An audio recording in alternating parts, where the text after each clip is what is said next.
आज आपण बनवणार आहोत अस्सल महाराष्ट्रीयन पद्धतीचा गावरान गुळातील शिरा. शिरा तुम्ही बघू शकता किती टेस्टी तयार झालेला आहे. बघता क्षणी तोंडाला पाणी सुटेल असा आपला शिरा तयार होतो. तुम्ही हा शिरा लहान मुलांना डब्याला देण्यासाठी करू शकतात किंवा प्रसादासाठी पण बनवू शकतात. सध्या पावसाळ्याला सुरुवात झालेली आहे, त्यामुळे आता आपण ही गावरान गुळातील शिरा बनवून खाऊया. नमस्कार, स्वागत आहे तुमचं सीमा अँड कोमल रेसिपी चॅनल मध्ये. रेसिपी तर तुम्हाला कळालीच आहे, त्यामुळे व्हिडिओ स्किप न करता बघा. चला तर यासाठी लागणारं साहित्य बघूया.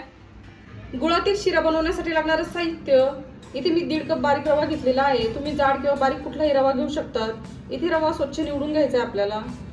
त्यानंतर 2 कप बारीक कट केलेला गूळ. इथे मी गावरान गूळ घेतलेला आहे. गावरान गूळ थोडासा दिसायला डार्क कलरचा असतो, पण चवीने अतिशय टेस्टी असतो. शक्यतो हाच गूळ घ्या. गुळाचं प्रमाण तुम्ही तुमच्या आवडीनुसार कमी जास्त करू शकता. त्यानंतर 1 कप तूप, 1 वाटी मनुके, 1 वाटी चॉप केलेले काजू, 1 वाटी चॉप केलेले बदाम, 1 चमच इलायची पावडर, 1 वाटी साजूक तूप, 3 कप दूध. गुळाचा शिरा बनवण्यासाठी सर्वात आधी आपल्याला दूध गरम करून घ्यायचं आहे. त्यासाठी मी दुधाचं पातेलं गॅसवर ठेवलं. आता इथे दूध उकळीपर्यंत गरम करून घ्यायचं आहे. आता इथे गुळाचा शिरा बनवण्यासाठी सर्वात आधी आपल्याला रवा भाजून घ्यायचा आहे. त्यासाठी गॅसवर कढई ठेवली. आता यामध्ये आपण तूप ऍड करून घेऊया. आता इथे हळूहळू तूप मेल्ट व्हायला सुरुवात झालेली आहे. तूप पूर्णपणे मेल्ट झाल्याशिवाय आपल्याला रवा यामध्ये ऍड करायचा नाही. इथे तूप पूर्णपणे मेल्ट झाला. आता यामध्ये आपण रवा ऍड करून घेऊया. आता इथे आपल्याला रवा चांगला भाजून घ्यायचा आहे. त्यामध्ये जो कच्चा वास असतो तो जाईपर्यंत आणि त्यामधून चांगला खमंग वास येईपर्यंत आपल्याला रवा भाजून घ्यायचा आहे. इथे आपल्याला रवा चांगला सतत हलवून घ्यायचा आहे, म्हणजे रवा एकसारखा भाजला जाईल आणि जळणार पण नाही. हे बघा, हळूहळू रव्यामधून तूप सुटायला सुरुवात झालेली आहे. इथे तूप थोडंसं जास्तच टाकायचं. रवा छान मऊ आणि लुसलुशीत तयार होतो आणि खायला अतिशय टेस्टी लागतो. आता तुम्ही बघू शकता दुधाला चांगली उकळी आली. आता आपण गॅस बंद करूया. इथे आपला रवा 50% भाजत आलं. आता यामध्ये आपण ड्रायफ्रुट्स ऍड करून घेऊया, म्हणजे ड्रायफ्रुट्स पण छान भाजले जातील तुपामध्ये. त्यासाठी सर्वात आधी आपण काजू ऍड करून घेऊया. त्यानंतर बदाम ऍड करून घ्यायचे आहे. आता सर्वात शेवटी आपण मनुके ऍड करून घेऊया. आता सर्व ड्रायफ्रुट्स आपण रव्यामध्ये मिक्स करून घेऊया.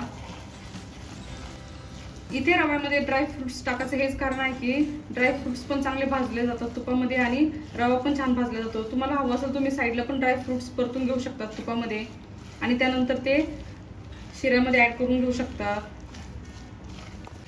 आता तुम्ही बघू शकता रव्यामध्ये ड्रायफ्रुट्स पण चांगले भाजून झाले. हे बघा, मनुके किती छान फुगले.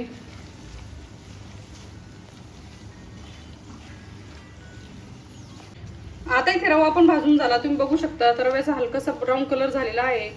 आता यामध्ये आपण दूध ऍड करून घेऊया. इथे शिरा शिजवण्यासाठी मी दुधाचा वापर करणार आहे. तुम्हाला हवं असेल तर तुम्ही पाणी पण टाकू शकता. त्यासाठीच आपल्याला दूध इथे गरम करून घ्यायचं आहे आधी सुरुवातीलाच.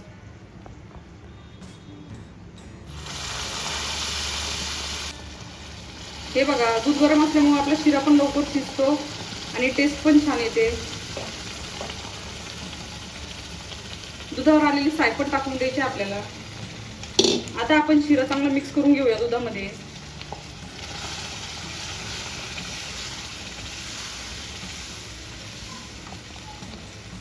आता तुम्ही बघू शकता दूध ऍड केल्याच्या नंतर मी रवा चांगला मिक्स करून घेतलेला आहे दुधामध्ये.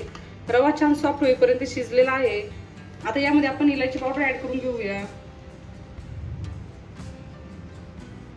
आता आपण इलायची पावडर पण चांगली मिक्स करून घेऊया रव्यामध्ये.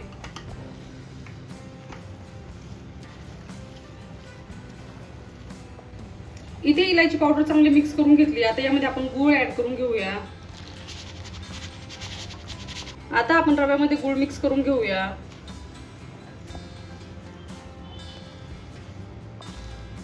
इथे रव्यामध्ये गूळ ऍड केल्याच्या नंतर रवा थोडासा पातळ होऊ शकतो, कारण की गुळाला पाणी सुटतं. आता तुम्ही बघू शकता गुळातील शिरा तयार झाला. शिऱ्याचा कलर तुम्ही बघू शकता. गावरान गूळ असल्यामुळे किती छान आलेला आहे. इथे गूळ पूर्णपणे मिक्स करून घेतला. आता सर्वात शेवटी आपण साजूक तूप ऍड करून घेऊया, म्हणजे गुळातील शिऱ्याची अजून जास्त टेस्ट वाढेल. आपण साजूक तूप पण मिक्स करून घेऊया.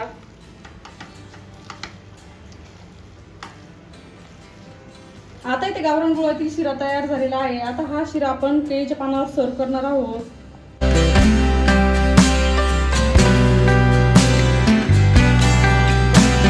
तुम्ही हा शिरा लहान मुलांसाठी करू शकतात किंवा प्रसादासाठी पण बनवू शकतात. तोंडात टाकल्याबरोबर विरघळेल असा आपला गावरान गुळातील शिरा तयार झालेला आहे. तुम्हाला आजची रेसिपी कशी वाटली आम्हाला कमेंटमध्ये नक्की कळवा. आणि अशा सिंपल आणि सोप्या रेसिपीसाठी Seema and Komal recipe channel subscribe करायला विसरू नका.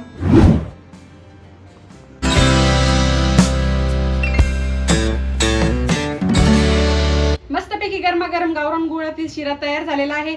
तुम्हाला आजची रेसिपी कशी वाटली आम्हाला कमेंटमध्ये नक्की कळवा. आणि अशा सिंपल आणि सोप्या रेसिपीसाठी Seema and Komal recipe channel subscribe करायला विसरू नका. ऑलरेडी सबस्क्रायबर असेल तर व्हिडिओला लाईक करा, कमेंट करा आणि शेअर करा. चॅनलवर नवीन असेल तर चॅनलला नक्की सबस्क्राईब करा आणि बेल आयकॉन म्हणजे घंटीला प्रेस करायला विसरू नका, जेणेकरून तुम्हाला नवीन नवीन व्हिडिओचे नोटिफिकेशन मिळतील.